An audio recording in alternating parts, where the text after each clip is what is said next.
officially became the Nokia Lumia 1020. Now, you can dig into the nitty-gritty on a spec sheet, but if I were to recap, it's a 4G LTE, 32 gig Windows Phone 8 device with a 4.5-inch 1280 by 768 AMOLED PureView HD Plus display, 2 gigs of RAM, NFC on board, and a crazy good camera. So let's talk about this camera, because really that's what this phone is all about. It's pretty much poised to sit on top of the smartphone camera mountain if it shoots as good as it sounds. Seriously.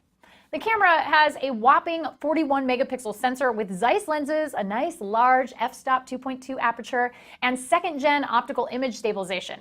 It'll record in 1080p at 30 frames a second for video, and while photos will take that entire 41 megapixels up, the phone will also make a 5 megapixel version of your shot that's optimized for texting or uploading to social media, emailing, all that stuff.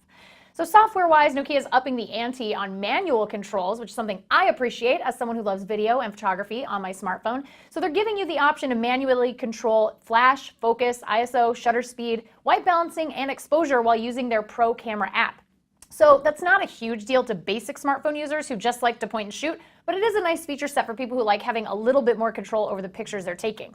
They're also going to be launching Nokia Photo Masters for the Lumia 1020 at first, but hopefully they'll roll this out farther to other Lumia devices. And it's an online kind of class that will help you become a better photographer via tips, tricks, and other content. So that'll be really nice for anybody who's a budding photographer but would like to know how to make their pictures better.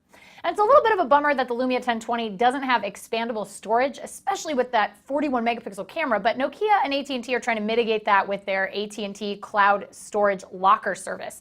So if you pick up the Lumia 1020, you'll grab 50 gigs of storage for free, which will be really helpful when you need to store those huge full-res photos.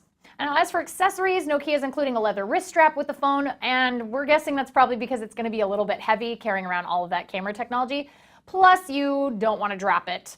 I'll get to why in a second. It's the money, it's how much it costs. There's also a wireless charging backplate available for separate purchase and a different $70 Nokia camera grip accessory that has a snap-on grip with some extra battery life, a tripod mount, and a dedicated shutter button. So that's nice if you want it to sort of feel like a point-and-shoot camera.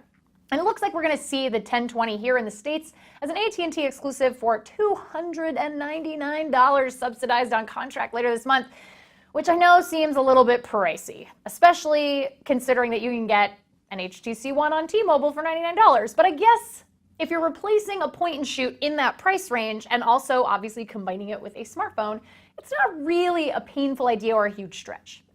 That's all I'm saying.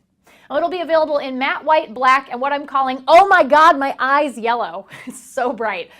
Will we see the 1020 on Verizon or T-Mobile here in the US? Not at this junction, or at least until we get variants like Nokia did with the 920, 925, and 928. So maybe at some point we'll see the Lumia 1025 and the 1028 later this year or early next. So international users likely won't have the same carrier exclusivity problems we have here in the States. You guys are lucky jerks. But overall, we are pretty excited about the Lumia 1020. It might be more geared toward the photography enthusiast in all of us, but pictures are kind of a huge part of social media, so it makes sense to carve out this niche with PureView technology from Nokia and give budding photographers the best experience possible on a mobile device. We'll have an unboxing just as soon as we get our hands on that hot little phone, but until then, we are actually dying to know what you think. Are you excited about the camera? Are you disappointed in the price? Do you love the camera grip add-on? All of the above? Do you agree with all these things? Let us know in the comments, and we will see you next time.